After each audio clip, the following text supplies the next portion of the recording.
Good morning students, बोधार school के YouTube channel पे एक बार फिर से आप लोगों का स्वागत है। हम लोग आज एक नया टॉपिक पढ़ेंगे जिसका नाम है संरूपणीय समावयवता। इस चैप्टर के शुरुआत में जब हम लोगों ने त्रिविम समावयवता के बारे में पढ़ा तो त्रिविम समावयवता के दो प्रकार थे। एक था विन्यासी समावयवता और दूसरा था संरूपणीय समावयवता। ठीक है, विन्यासी समावयवता जो है उसके दो प्रकार, ज्योमेट्रिकल आइसोमेरिज्म ज्यामितीय समावयवता और प्रकाश ऑप्टिकल आइसोमेरिज्म प्रकाशिक समावयवता के बारे में हम लोग कंप्लीटली पढ़ चुके हैं। अब त्रिविम समावयवता का जो दूसरा पार्ट है संरूपणीय समावयवता, उसके बारे में हमें पढ़ना है। कन्फर्मेशनल आइसोमेरिज्म जिसको बोला जा रहा है। देखिए हम लोग जो विन्यासी समावयवता की बात कर रहे थे तो विन्यासी समावयवता जो थी वह अणु में एक निश्चित दृढ़ता के कारण उत्पन्न हो रही थी। वहीं दूसरी ओर अगर हम बात करें संरूपणीय समावयवता की तो संरूपणीय समावयवता जो है वह कंपाउंड में कार्बन कार्बन के मध्य सिग्मा बंध के थ्रू मुक्त घूर्णन के कारण उत्पन्न होती है। जैसे कार्बन की अगर हम लोग बात करें तो कार्बन की वैलेंसी 4 होती है। एक कार्बन दूसरे कार्बन के साथ सिग्मा बॉन्ड से जुड़ा हुआ है और इसके साथ ये जो ग्रुप जुड़े हुए हैं बाकी तीन, जब ये ग्रुप आपस में रोटेट करने लगेंगे तो जो समावयवी उत्पन्न होंगे उन्हें हम लोग कहेंगे संरूपणीय समावयवी, और यह जो परिघटना है उसे हम लोग कहेंगे संरूपणीय समावयवता। संरूपणीय समावयवी जो है उसमें हम लोग ये देखते हैं कि इस कार्बन से जुड़े जो समूह हैं उनको घूर्णन के लिए जो आवश्यक ऊर्जा होती है वह अत्यंत ही कम होती है। अगर हम लोग जनरल वे में देखें तो यह वैल्यू जो है वह 3 से 15 किलो कैलोरी पर मोल होती है। इतनी कम ऊर्जा जो है वह कमरे के ताप पर आसानी से अवेलेबल हो जाती है, इसलिए कमरे के ताप पर संरूपणीय समावयवी जो है उनको अलग नहीं किया जा सकता है। यानी कि हम लोग ये कह सकते हैं कि कमरे के ताप पर हम लोग इनको सेपरेट नहीं कर सकते, आइसोलेट नहीं कर सकते। अगर ताप अत्यंत कम है तो उस स्थिति में हम लोग संरूपणीय समावयवियों को पृथक कर सकते हैं। संरूपणीय समावयवियों को पढ़ते समय हम लोग सबसे पहले बात करते हैं एथेन के संरूपण के बारे में। ठीक है,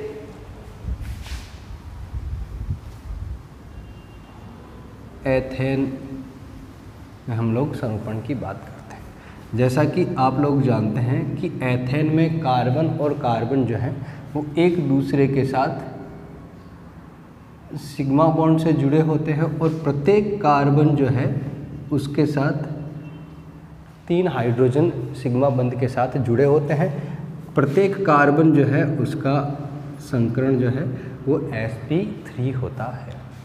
अगर हम लोग देखें तो यह जो स्ट्रक्चर है इसको हम लोग अज्यूम कर सकते हैं कि यह एथेन की एक ऑर्बिटल स्ट्रक्चर है। इसमें ये देखिए जो ब्लैक बॉल्स जो हैं वो रिप्रेजेंट कर रही हैं किसको? कार्बन को।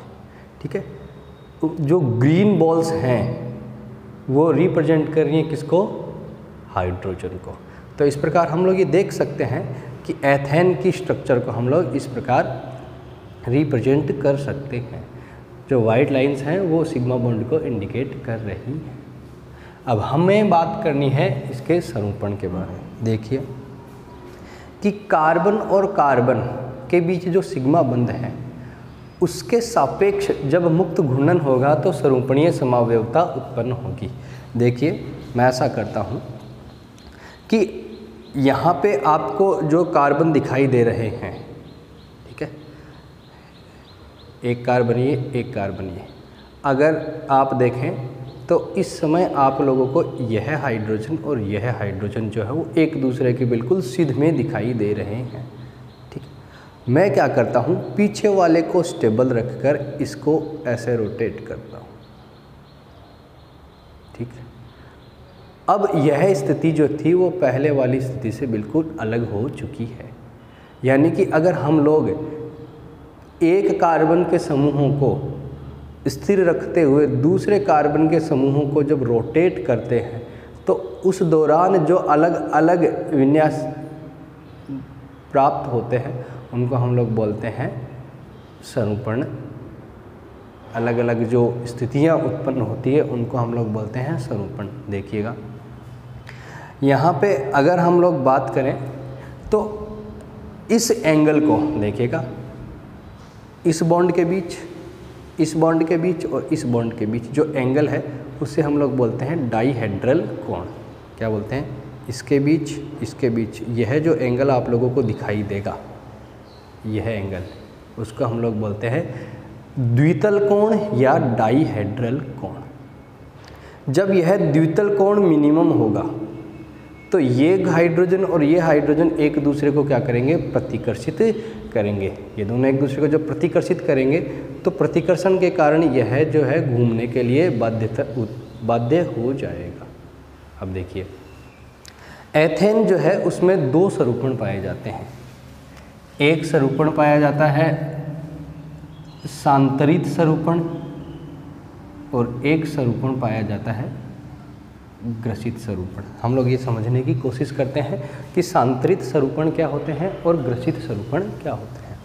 देखिए जैसा कि हम लोग कुछ देर पहले ये बात कर रहे थे कि यहाँ पे यह हाइड्रोजन एक दूसरे की सिध में है और इस समय जो डाईहेड्रल कोण है, जो द्वितल कोण है जिसको हम लोग थीटा से इंडिकेट करेंगे, उसकी वैल्यू कितनी है? 0 डिग्री।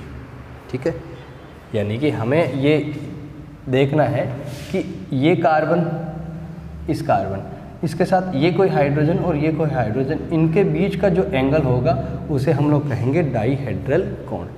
ठीक है, इस समय जो डाईहेड्रल कोण है वह है कितना? 0 डिग्री। इस समय देखें तो इस कार्बन ने ढक रखा है पीछे वाले कार्बन को, इस हाइड्रोजन को ढक रखा है इस सामने वाले हाइड्रोजन ने, ऐसे ही ये आगे वाले जो हाइड्रोजन है वो पीछे वाले हाइड्रोजन को बिल्कुल छुपा रहे हैं। इस सरूपण को हम लोग बोलते हैं ग्रसित सरूपण। क्या बोलते हैं? ग्रसित सरूपण। इसको बोला जाता है ग्रसित या एक्लिप्स्ड सरूपण।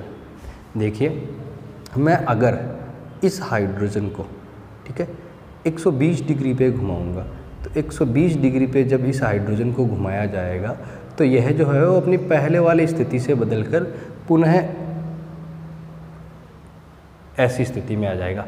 यह फिर से पहले वाली स्थिति प्राप्त हो गई है। देखिए यहाँ पे ये फिर से हाइड्रोजन इसके सिध में आ गया। हम लोग फिर से जब इस हाइड्रोजन को यहाँ पे रोटेट करके लेके जाएंगे तो यह हाइड्रोजन इस बार यहाँ आ गया, यह हाइड्रोजन जो था यहाँ आ गया। यानी कि हम लोग ये कह सकते हैं कि जब जो कार्बन से जुड़े हुए हाइड्रोजन जो हैं एथेन में, जब एक दूसरे के बिल्कुल सिध में होंगे तो जो हमें सरूपण मिलेगा उसे हम लोग कहेंगे ग्रसित सरूपण। कब कब मिल सकते हैं ये हमें मिलेगा 0 डिग्री पे। अभी आप देखिए यहाँ से अगर हम लोग यहाँ लेके जाए तो कितने डिग्री पे घुमाया हम लोगों ने? यह हमें मिलेगा 120 डिग्री पे। फिर से अगर हम लोग इसको यहाँ से यहाँ घुमाएं, यानी 120 डिग्री ये हो गया और 120 डिग्री ये हो गया, ये कितना हो गया? 240 डिग्री पे।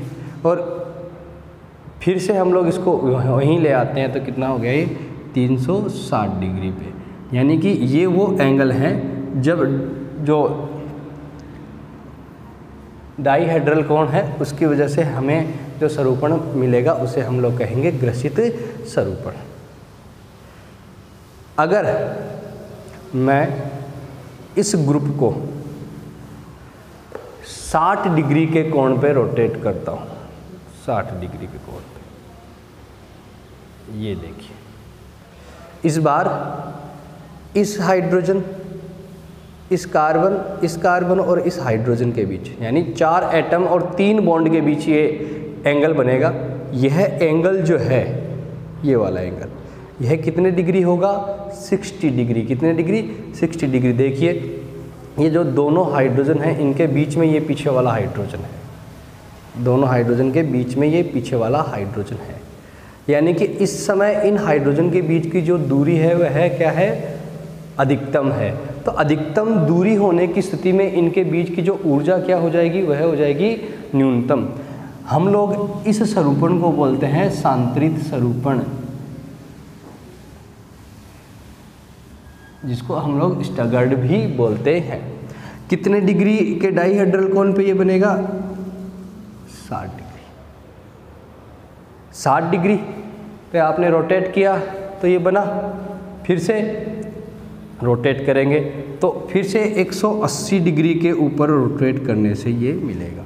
देखिए रोटेट कीजिए, आपने 60 डिग्री यहाँ तक रोटेट कर दिया, आप इसको घुमाकर यहाँ ले जाइए। ये हाइड्रोजन इस बार नीचे आ गया, यह हाइड्रोजन नीचे आ गया, तो इस बार देखिए आप लोग फिर से ये देखेंगे कि यहाँ पे इसके दोनों हाइड्रोजन के बीच में ये हाइड्रोजन आ गया, ये हो गया 180 डिग्री पे। यहाँ पे था ये हाइड्रोजन, हम लोग इसको यहाँ ले आए हैं, तो ये फिर से कितने डिग्री पे आ गया? 180 डिग्री पे।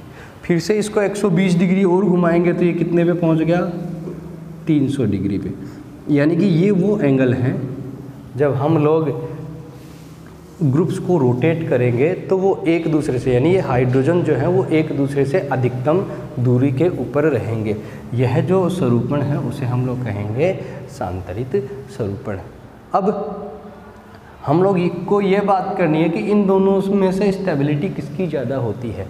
देखिए जब सांतरित स्वरूपण की हम लोग जब बात कर रहे हैं तो जो हाइड्रोजन है वो एक दूसरे से अधिकतम दूरी पर हैं, ठीक है। अधिकतम दूरी है तो उनके मध्य प्रतिकर्षण जो है वो क्या है? न्यूनतम है। तो हम लोग ये कहेंगे कि जो स्टैगर्ड है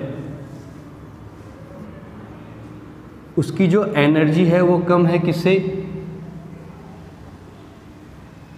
एक्लिप्स्ड से, ठीक है। अगर हम लोग पोटेंशियल एनर्जी की बात करें तो वह एक्लिप्स्ड की ज़्यादा है और स्टैगर्ड की कम है।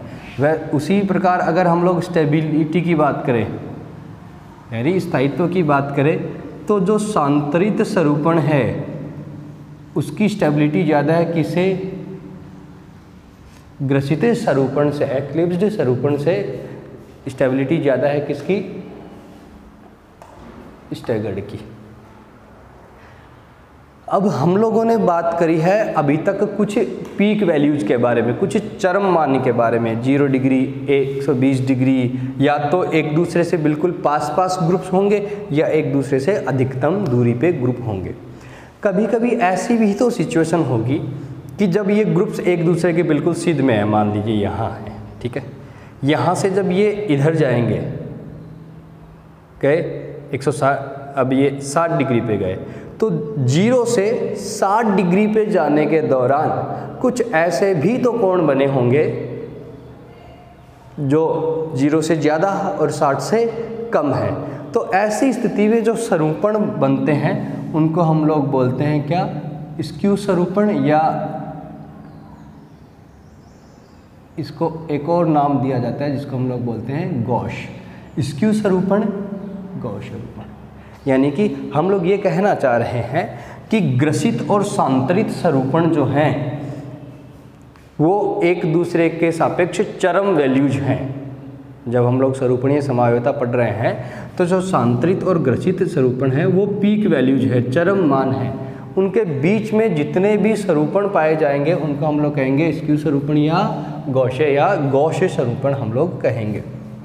तो हम लोग ये बात कर रहे हैं कि पोटेंशियल एनर्जी जो है वो स्टैगर्ड की कम है किससे? एक्लिप्स्ड से। एक्लिप्स्ड जो है उसकी स्टेबिलिटी सबसे कम है और स्टैगर्ड की सबसे ज़्यादा है। अगर हम लोग ओवरऑल बात करें तो हम लोग ये लिख सकते हैं कि पोटेंशियल एनर्जी जो है वह स्टैगर्ड की होती है सबसे कम, उसके बाद नंबर आता है किसका? स्क्यू का, और उसके बाद एक्लिप्स्ड कन्फर्मर का नंबर आएगा। स्टेबिलिटी सबसे ज़्यादा किसकी? स्टैगर्ड की, उसके बाद स्क्यू और सबसे लास्ट पे, ठीक है। मेरे कहने का मतलब ये है कि पोटेंशियल एनर्जी जिसकी सबसे ज़्यादा होगी उसकी स्टेबिलिटी सबसे कम होती है। अब हमें ये बात करनी है कि एथेन के जो स्वरूपण है उनका रिप्रेजेंटेशन कैसे किया जा सकता है। एथेन के स्वरूपण को प्रदर्शित करने के दो मेथड दिए गए थे, एक है सॉहर्स मेथड और दूसरा है न्यूमैन मेथड। सबसे पहले हम लोग बात करते हैं सॉहर्स मेथड की। सॉहर्स प्रक्षेपण या प्रोजेक्शन हम लोग इसको बोल सकते हैं। देखिए क्या होता है, इसमें हम लोग किसी भी कन्फर्मर को साइड से देखते हैं। जैसे आपके पास यह एक एथेन की स्ट्रक्चर है, ठीक है, हम लोग इसे ऐसे देखें तो हमें ये दोनों कार्बन परस्पर दिखाई देंगे और इनके बीच का ये बॉन्ड भी हमें दिखाई देगा। हम लोग इसको ऐसे लिखते हैं, ठीक है, ये कार्बन और कार्बन के बीच का बॉन्ड है। एक कार्बन यहाँ है, दूसरा कार्बन यहाँ है। सॉहर्स रिप्रेजेंटेशन को लिखने का एक ये तरीका है, ठीक है। अब हमारे पास यहाँ पे देखिए आप 3 हाइड्रोजन है इस कार्बन से जुड़े हुए, तीनों के बीच एंगल कितना है, 120 डिग्री का एंगल है। तो हम लोग इसको ऐसे लिखते हैं, ठीक है। यह है, यहाँ पे है कार्बन, यहाँ पे ये है हाइड्रोजन, यहाँ पे भी क्या है हाइड्रोजन और यहाँ पे भी है हाइड्रोजन। हम लोगों ने इसको ऐसे लिख दिया। ऐसे ही इस कार्बन के ऊपर भी क्या होंगे, हाइड्रोजन्स होंगे, तो उनको हम लोग लिख देते हैं ऐसे। ये हो गया एथेन का सॉहर्स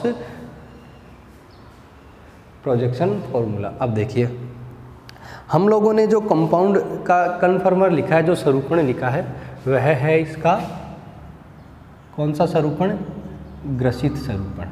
ग्रसित स्वरूपण क्या होते हैं, जिसमें ग्रुप जो होते हैं वो एक दूसरे के बिल्कुल पास पास होते हैं। देखिए अगर हम लोग देखें तो यहाँ से अगर इसको देखने की कोशिश करें, ये हाइड्रोजन बिल्कुल एक दूसरे के सामने है, ये पीछे वाले जो हाइड्रोजन है वो भी एक दूसरे के सामने है, और ये हाइड्रोजन जो है वो एक दूसरे के सामने। आप देखिए यह जो स्वरूपण है उसे हम लोग कहेंगे ग्रसित स्वरूपण। इसकी जो दूसरी स्ट्रक्चर है वो हम लोग बनाते हैं। अभी हम लोगों ने क्या किया, एक कार्बन के जो हाइड्रोजन थे उनको बिल्कुल वैसा का वैसा लिख दिया। इस कार्बन के जो हाइड्रोजन थे उनको हम लोग रोटेट करेंगे कितनी डिग्री के ऊपर, 60 डिग्री के ऊपर। क्यों, क्योंकि हम लोगों को 0 डिग्री पे हम लोगों ने क्या लिया है, इसका ग्रसित रूप। तो सांतरित रूप जो है वो कितने में बनेगा, 60 डिग्री के ऊपर बनेगा। तो हम लोग क्या करते हैं, इस बार इस एटम को रोटेट करते हैं कितने डिग्री के ऊपर, 60 डिग्री पे। 60 डिग्री पे जब हम लोग इसको इधर रोटेट करेंगे तो ये यहाँ आ जाएगा, क्योंकि ये एंगल कितना है 120 डिग्री, तो यहाँ पे लगभग आ जाएगा। हम लोग इसको ऐसे लिखेंगे,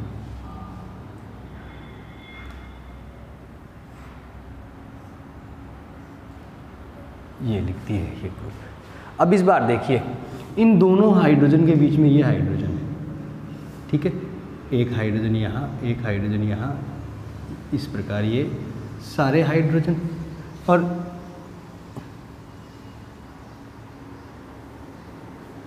ठीक है, यह जो है ग्रसित रूप है और यह जो है एथेन का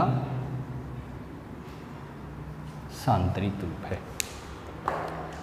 देखिए अब इसको आपके पास यह स्ट्रक्चर पहले यहाँ थी, ठीक है, ये रही, ये हाइड्रोजन, ये हाइड्रोजन, ये पीछे वाले हाइड्रोजन और ये सामने वाले हाइड्रोजन। इसको मैं रोटेट करता हूँ 60 डिग्री पे। जब 60 डिग्री पे इसको मैं रोटेट करूँगा तो ये स्ट्रक्चर बनेगी। अब आप देखिए ये हाइड्रोजन ऊपर, ये दोनों हाइड्रोजन यहाँ यहाँ यहाँ, ठीक है। इसमें देखिए ये दोनों हाइड्रोजन ऊपर और यह जो हाइड्रोजन है नीचे।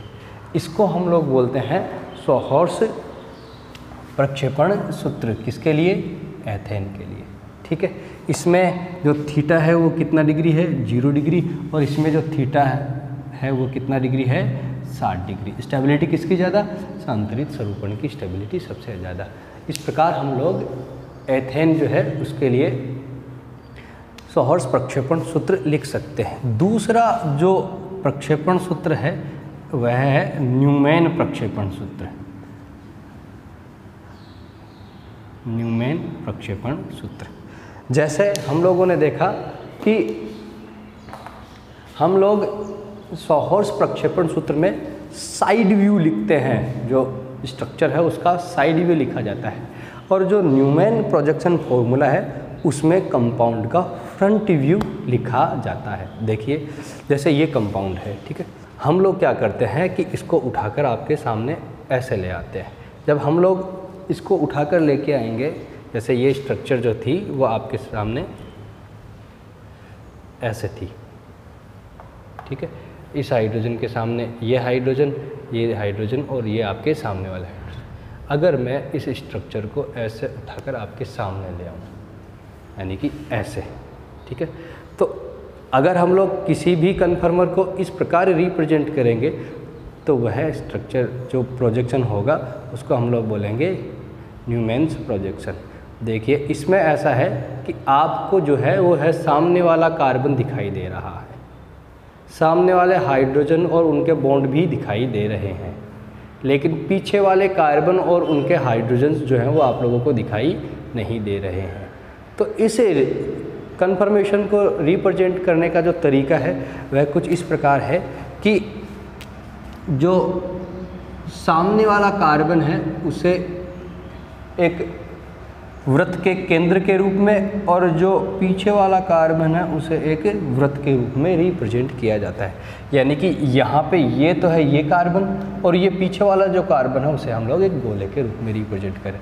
इसके साथ जुड़े हुए हाइड्रोजन की अगर बात की जाए तो हम लोग उन हाइड्रोजन्स को ऐसे लिख सकते हैं, ठीक है, एक हाइड्रोजन ये, एक हाइड्रोजन ये और एक हाइड्रोजन ये। पीछे वाले जो हाइड्रोजन हैं, जैसे कि हम लोग इस ग्रसित रूप में देख रहे थे कि आगे वाले हाइड्रोजन जो हैं उनको पीछे वाले हाइड्रोजन ने ढक लिया है, यानी कि ये जो हाइड्रोजन है वो आगे वाले हाइड्रोजन के बिल्कुल सिद्ध में है, ठीक है। तो बिल्कुल सिद्ध में होने के कारण ये आपको दिखाई नहीं देंगे। तो ऐसी स्थिति में हम लोग ये देखेंगे कि हम लोगों को इन हाइड्रोजन को डॉटेड लाइन से लिखना पड़ेगा। जैसे यहाँ से अगर हम लोग देखें तो ये हाइड्रोजन हो गया पीछे वाला हाइड्रोजन, ऐसे ही ये यहाँ पे पीछे वाला हाइड्रोजन और ये पीछे वाला हाइड्रोजन। यह जो तरीका है उसे हम लोग बोलते हैं न्यूमैन प्रोजेक्शन फॉर्मूला। यह एक फ्रंट व्यू प्रोजेक्शन फॉर्मूला है। यह जो कार्बन है वह यह जो बिंदु है वह सामने वाले कार्बन को रिप्रेजेंट कर रहा है। इस वृत्त की जो परिधि है वह पीछे वाले कार्बन को रिप्रेजेंट कर रही है। यहाँ पे ये सामने वाले हाइड्रोजन जो कि आप लोगों को स्मूथ लाइन से दिखाई दे रहे हैं, डॉटेड लाइन से जो दिखाई दे रहे हैं वो हैं पीछे वाले हाइड्रोजन परमाणु। यह जो है स्ट्रक्चर वो क्या है, इसका ग्रसित स्वरूपण है। अगर हम लोग बात करें इस स्ट्रक्चर को बनाने की तो देखिए हमारे पास इस बार यहाँ पे यह जो कार्बन है उसको हम लोग कुछ इस प्रकार लिखेंगे और उससे जो जुड़े हुए ग्रुप हैं, आपको करना कुछ नहीं है, वाई की स्ट्रक्चर बनानी है, ये लिख दिया हम लोगों ने, ये हाइड्रोजन यह पीछे वाला जो हाइड्रोजन है कार्बन जो है उसको हम लोग वृत्त के रूप परिधि के रूप में लिखेंगे। तो इससे जो जुड़े हुए हाइड्रोजन थे इस बार देखिए आप लोगों ने इस स्ट्रक्चर को कुछ ऐसे लिखा था, ठीक है। इसमें अगर आप देखें तो आप लोगों को ये पता चलेगा कि जब सामने से देखते हैं तो आपको यह और ये तीनों हाइड्रोजन आपने लिख दिए, इन दोनों के बीच में ये हाइड्रोजन आप लोगों को दिखाई दे रहा है। तो इस बार यह जो हाइड्रोजन होगा वह कहाँ होगा, यहाँ। फिर बचे हुए जो दो हाइड्रोजन हैं हम लोग उनको इस प्रकार लिख देंगे। यह जो है वह एथेन के स्वरूपण का कौन सा रूप है, सांतरित रूप है। दोनों बात एक ही है, केवल इनको रिप्रेजेंट करने का जो तरीका है वह अलग अलग होता है। देखिए जो ग्रसित स्वरूपण है उसमें ग्रुप आसपास होने के कारण उनके बीच प्रतिकर्षण ज़्यादा होता है, प्रतिकर्षण ज़्यादा होने के कारण उनकी ऊर्जा ज़्यादा हो जाती है। इस वजह से जो ग्रसित स्वरूपण है उसकी स्टेबिलिटी बहुत ही कम होती है। सांतरित स्वरूपण जो है उसमें ग्रुप एक दूसरे से दूर दूर होने के कारण ऊर्जा में क्या आ जाती है, कमी आने से इनका स्थायित्व जो हो जाता है क्या, ज़्यादा, जो हम लोग पीछे बात भी कर चुके हैं। इन स्वरूपणों को आपस में इंटरचेंज होने के लिए, एथेन के जो स्वरूपण हैं उनको आपस में इंटरचेंज होने के लिए जिस एनर्जी की आवश्यकता होती है वह है 3 किलो कैलोरी प्रति मोल। यह ऊर्जा इतनी कम है कि कमरे के ताप पर आसानी से उपलब्ध होने के कारण ये जो स्वरूपण है वो एक दूसरे में इंटर कन्वर्ट होते रहते हैं। इस वजह से इनको कमरे के ताप पर विलगित नहीं किया जा सकता। फिर भी अगर हम लोग ये माने तो जो सांतरित रूप है वह अधिक समय तक रहता है। क्यों? क्योंकि उसकी स्टेबिलिटी ज़्यादा है। इस प्रकार एथेन जो है उसके ग्रसित और सांतरित स्वरूपण के रूप में आने के दौरान अनंत संभावनाएं ऐसी होती हैं जिनको हम लोग स्क्यू स्वरूपण के रूप में बताते हैं, यानी कि एथेन जो है उसके अनंत स्वरूपण प्राप्त होते हैं। आज की क्लास के लिए इतना ही। अगली क्लास में हम लोग पढ़ेंगे चक्रीय यौगिकों में स्वरूपणीय समावयवता।